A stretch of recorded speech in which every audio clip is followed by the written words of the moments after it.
आंखें बंद करके बयान दे रहे हैं। कोई दोष नहीं है नुपुर शर्मा का, उसने तो वही बातें कही है जो कुरान में लिखी हुई है। कुरान में लिखा हुआ है,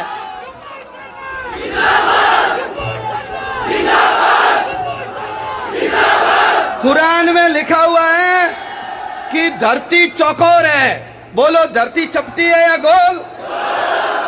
और धरती गोल है इसलिए हमको एक विषय पढ़ाते थे, उस विषय का नाम है भूगोल। क्यों? क्योंकि भूमि कैसी है। लेकिन ये इतने कट्टरपंथी है, उपग्रह ने फोटो भेज दिए गोल धरती के, लेकिन उसको मानने के लिए वो तैयार नहीं है। चलेंगे सीधे, धरती का किनारा आ जाएगा, नीचे गिर जाओगे, ऐसा लिखा हुआ है। उड़ता हुआ घोड़ा नुपुर शर्मा ने अपने मन से नहीं कहा। आयशा का विवाह 6 साल में हुआ और 9 साल में उससे शारीरिक संबंध बनाए गए। ये मैं नहीं कह रहा हूं, ये कुरान में लिखा हुआ है। और इनका जो मामा है, इनका जो मामा है जाकिर नाइक, आपने सुना जाकिर नाइक के बयान? जाकिर नाइक ने कहा है, जनसत्ता अखबार ने लिपापोती करके उसको 9 साल से 19 साल का बना दिया। लेकिन जाकिर नाइक ने कहा जनसत्ता ने गलत लिखा है। आयशा की उम्र कितनी थी? कोई गलत नहीं बोला।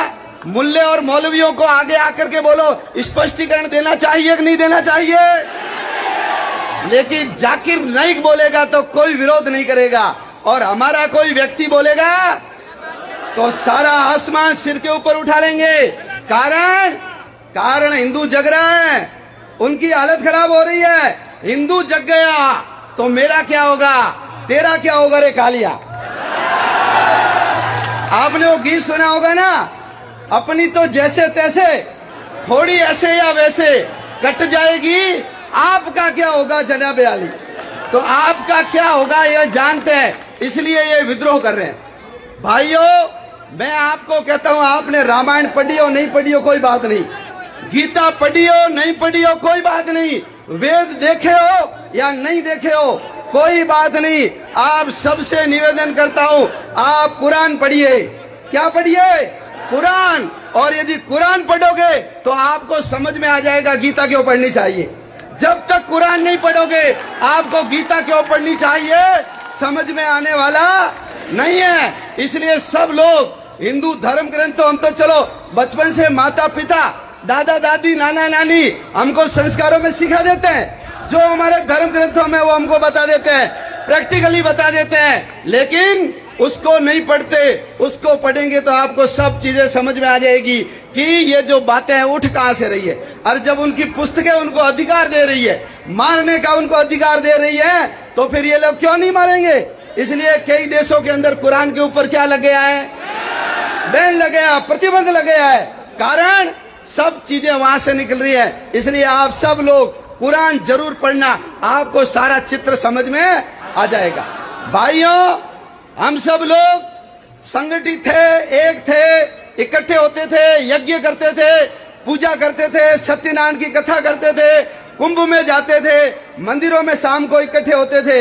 ये सब हम भूल गए।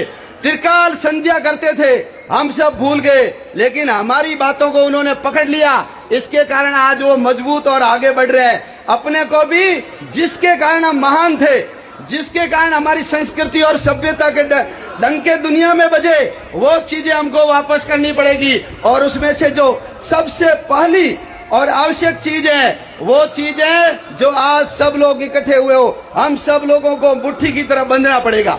राजपूत अकेला पूरा नहीं है, जाट अकेला पूरा नहीं है, ब्राह्मण अकेला पूरा नहीं है, एससी और एसटी के लोग अकेले पूरे नहीं है। ये जब सब मिलेंगे तो जाकर के पूरे होते हैं। इसलिए जातिवादी भावना से ऊपर उठना और हिंदू हम सब एक। दुनिया में 2 प्रकार के काम होते हैं, एक होते हैं अच्छे काम, गायों को चारा डालना, पक्षी को चुग्गा देना, प्याऊ लगाना, कहीं पेड़ लगा देना, कहीं शेड लगा देना, कुर्सियां लगा देना, ये सब अच्छे काम है।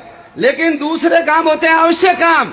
हिंदू इस बात को नहीं समझता, मुसलमान इस बात को समझता है। इसलिए मैं आपको एक बात पूछता हूं, आप में से कोई भी मेरे को मुसलमान के बनाई हुई प्याऊ दिखा सकता है क्या? मुसलमान का बनाया हुआ पक्षी चुगाकर बना सकता है क्या कोई? बता सकता है क्या कोई? मुसलमान कभी पेड़ लगाता है क्या? कभी लंगर चलाता है क्या? गौशाला या धर्मशाला हॉस्पिटल बनाता है क्या? अरे कभी भूकंप और बाढ़ आ जाए तो फटी हुई लुंगी और पजामा तक नहीं देता वो प्रधानमंत्री राहत कोष के अंदर फूटी कौड़ी 5 पैसे भी नहीं देता। क्यों? क्योंकि उसको पता है ये बेवकूफी के काम कौन करता है? हिंदू करता है। इसलिए वाटर कूलर लगाएगा हिंदू, पानी कौन पिएगा? हाँ, आप कहीं वाटर कूलर नहीं बता सकते जिसपे लिखा हो कि इसका निर्माण या इसकी स्थापना अल्लाह बख्श लो खुदा बख्शने की, कहीं नहीं देख सकते। सब हिंदुओं के नाम आते हैं। लेकिन दूसरा काम होता है आवश्यक काम, और वो आवश्यक काम हर शुक्रवार को बोलो मस्जिद में जाकर नमाज पढ़ते हैं, और उसके बाद जो मौलवी खड़ा होकर के उनके अंदर जो विद्रोह की भावना भरता है, उसके अंदर कट्टरवाद ठूंसता है। इसी के कारण तो जब नमाज पूरी करके निकलते हैं तो उन लोगों के हाथों में पत्थर होते हैं, और हमारा व्यक्ति जब पूजा करके निकलता है तो उसके हाथों में प्रसाद यानी लड्डू होता है। होता है या नहीं होता है? होता है। इसलिए हम सब लोग ये जो अच्छे काम है, अच्छी बात है, करना ही है, लेकिन हम सबको आवश्यक काम करना है, और वो आवश्यक काम है संगठन, संगठन, संगठन। इसलिए आप सब लोग किसी न किसी संगठन से जुड़ो, संघ की शाखाओं में जाओ, बजरंग दल के अखाड़े में जाओ, विश्व हिंदू परिषद से जुड़ो, दुर्गा वाहिनी और मातृशक्ति से अपने घर की बहन बेटियों को, महिलाओं को जोड़ो। और नहीं जोड़ा तो आने वाले समय में हमारा भविष्य अंधकार में, हमारी बहन बेटी सुरक्षित नहीं रहेगी, गौ माता सुरक्षित नहीं रहेगी, मंदिर सुरक्षित नहीं रहेंगे, ये महाराज सुरक्षित नहीं रहेंगे। और जब हम ही नहीं रहेंगे तो बोलो देश बचेगा क्या? देश कंकड़ पत्थर से नहीं बनता है, देश बनता है समाज से, और उस समाज के अंदर एक उसको जिंदा रखने वाली चीज होती है, वो है संस्कृति। इसलिए हम सब लोगों को हिंदू संस्कृति को जिंदा रखना है, और इस जिंदा रखने का काम कौन करता है? ये संघ और संघ से जुड़े हुए संगठन करते हैं। इसलिए आप सब लोग इसमें जुड़िए।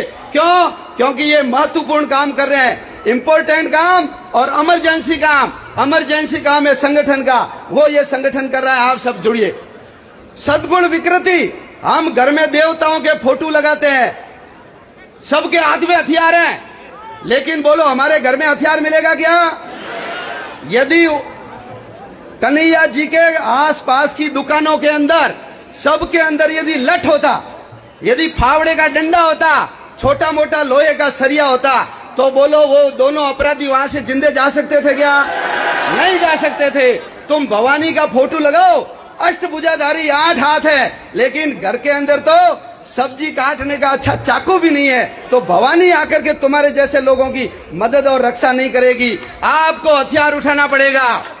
कानून की मर्यादा में जो है वो घर में रखो, और जब हथियार हाथ में आता है आपकी ताकत 100 गुना बढ़ जाती है। इसलिए देवताओं को पूजो मत, उन्होंने जो किया है, उनका जो रूप है, उनके जो हाथ में, वो सब चीजें हमारे हाथ में होनी चाहिए। अपने घर के ऊपर भगवा ध्वज होना चाहिए, सब लोगों को लगे उस संगठन से जुड़ा हुआ है। और कल अजमेर के अंदर मुसलमानों ने मीटिंग करके तय किया है कि कोई हिंदू समाज से कोई चीज नहीं खरीदेगा। तो हम तय नहीं कर सकते कि हम जो चीज खरीदेंगे हिंदू से खरीदेंगे। हमारे घर में यदि टीवी खराब हो गई तो मिस्त्री कौन आएगा? फ्रिज खराब हो गया, मिस्त्री कौन आएगा? कूलर खराब हो गया, एसी खराब हो गई, टूटी खराब हो गई, चिटकनी खराब हो गई, ठीक करने के लिए कौन आएगा? और आजकल तो घर पे खाने के ऑर्डर देते हो, मोटरसाइकिल लेकर आता है और डब्बा बांध के पीछे, कौन आएगा? और जो हिंदू होगा उसी की दुकान से हम जाकर के माल खरीदेंगे। आज दुनिया के अंदर इन बदमाशी के कारण पूरी दुनिया के अंदर थू-थू हो रही है मुसलमानों की। सब लोग इनको गलत नजरों से देख रहे हैं। कल हमको एक आदमी मिला, काम चल रहा है, मैंने नाम पूछा, उसको बोलते हुए अपना नाम शर्म आ रही थी। कारण ऐसे हथकंडों के कारण पूरा समाज बदनाम हो रहा है। इसलिए जो कुछ अच्छे लोग होंगे उनको मैं कहता हूं आपको आकर के बयान देना चाहिए। लेकिन भाइयों, कोई भी मुसलमान इनका समर्थन करने वाला क्यों? क्योंकि मुसलमान हमेशा मुसलमान होता है, उसके लिए देश समाज कुछ नहीं होता है, सबसे पहले मुसलमान। इसलिए हिंदू समाज का विरोध करने वाला सबसे पहले कौन होता है? हिंदू होता है। कई लोग फेसबुक पे बैठे बैठे घर के अंदर मैसेज इधर से उधर करते हैं और कोई बोलता है तो उसके ऊपर कमेंट करते हैं, लेकिन जब ताकत दिखानी होती है तो कोई नहीं आता। ऐसे जो निष्क्रिय लोग हैं, जब देश संकट में पड़ा हो और लोग दूर खड़े देखते रहते हैं, वो शत्रुओं को ही प्रसन्न करने वाले होते हैं, यानी वो भी शत्रुओं के समान ही है। इसलिए आप सब लोग राय बहादुर मत बनो, मैदान में आकर के काम करो, और नहीं करेंगे तो हमारा भविष्य चौपट